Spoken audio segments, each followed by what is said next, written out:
Does that mean arbitration? Yeah, as I understand, the legislation is worded so that it's prospective toward new state employees. And not present. That's right. Well, that's an important issue. So to feel the effects, it'd be years down the road. If we do go back to hiring, now you're aware that we haven't had any hiring. We have a hiring freeze on for the last 2 years in a running, and that, again, continuing into this year.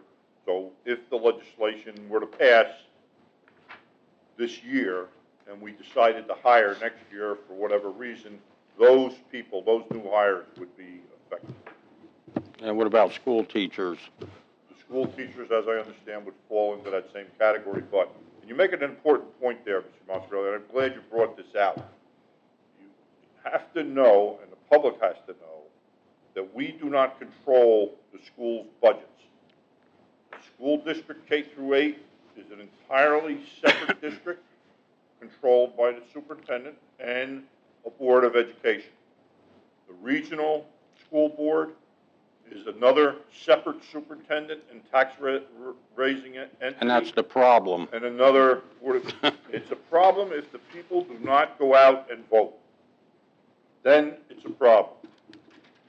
It's a problem when the we are doing everything as elections are in April instead of November. I'm sorry, speak over to you. Say it again. I said that's a problem when the elections are not in November. But those are difficult wars for us to fight. Exactly. Here. And hopefully Chris Christie is going to straighten that out. Because I had a meeting yesterday with the governor. He's working very diligently. Yeah. And he says it very plainly. The position and the action that he has taken with legislation directed at the public employees could very easily make him a one-term governor. And he said that right from day one. Exactly. That's why the people love him. And that's, well, you got to remember, it's a democracy. We're not the only opinion in the House. So everybody votes. And how it turns out, that's how it turns out. We on this dais are affected by exactly those same things. The public measures our issues. They measure what we do. They measure our management skills. They measure the positions that we take on this dais relative to ordinances.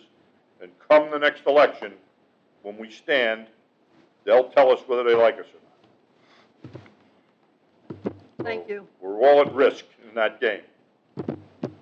Now, which leads me to your approval for the 24 units.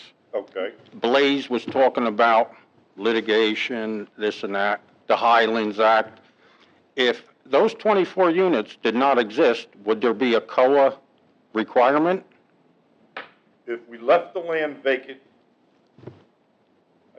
technically I don't know that I can answer that correctly because we have a COA commitment based on the phase 1 and the phase 2. Now, the state in the phase 3, as I understand it, is requiring a workforce housing commitment. My point being, isn't building those units creating those 5 COA requirements? Yes. And it's consolidated within that building. It's 19 market rate and 5 COA. We're creating a COA obligation by approving these apartments. But remember, you cannot exist as a governmental agency in this state without having a COA commitment assigned to you. That's the Mount Laurel decision, and then the But we COA. have COA requirements all over town. But what you're doing, say we have 100 COA requirements right now. Right. When you build these units, now we have 105.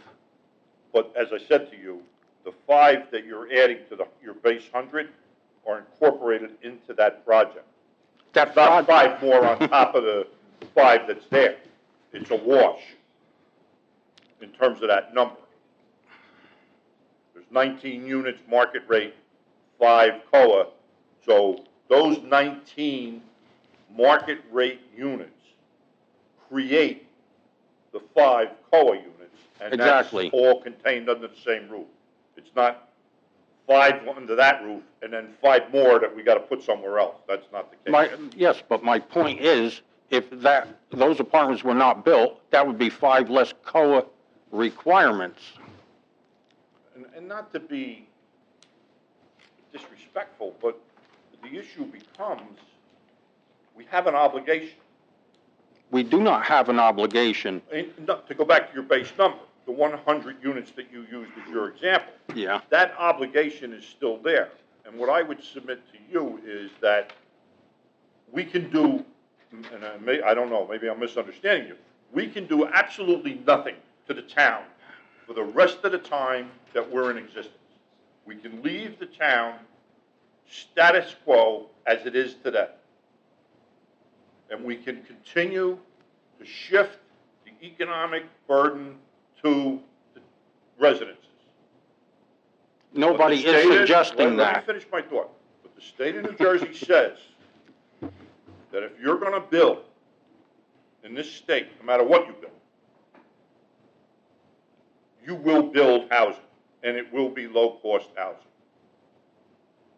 And yes, we can do this dance with the Highlands that you referenced and that Mr. Blanchow, our planner, has advised us on. And we can play with these numbers. We can procrastinate. We can extend out the development of the town in perpetuity, or as long as the state and the courts will allow. But the bottom line is, we still have this obligation. And at some point, it's going to come crashing down on us. We still have an obligation to run the town, and the only way we can run the town and manage the town is with tax dollars. And what my focus is to shift the burden from the residents to the commercial and business development so that we fix the imbalance in the way the taxes are levied.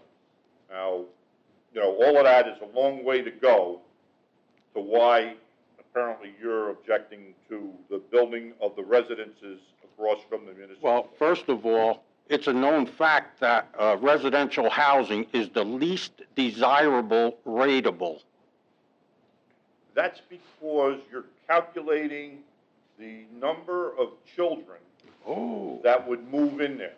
Now, we've done a demographic study with our planner. Mr. Moscow has it in his hand, and I will yield the floor to him in a second. But we also have a demographic study done by the Board of Education. The schools are right now under capacity. So let me just yield to Mr. Faramasca to give you the correct information with regard to that demographic. Based upon the analysis of the planner, Mr. Branchow, the proposal for 19 market rate rental units and 5 affordable rental units will generate approximately 3.6 school-aged children. It is my understanding that our school system, based on a recent demographic study conducted by the Hanover Township School District, has the capacity to support not only these 3.6 children with no incremental cost to the township, but could handle significantly more children than this.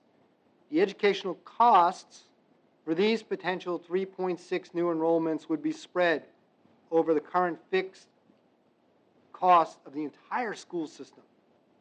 Since it currently costs around $14,000 to educate one grammar school pupil, these additional children, if you work with the numbers the way they are, in effect, will lower the average cost per student in Hanover Township. We will not put on a new teacher. We will not build a new classroom. We will not have to put on any additional fixed aspects.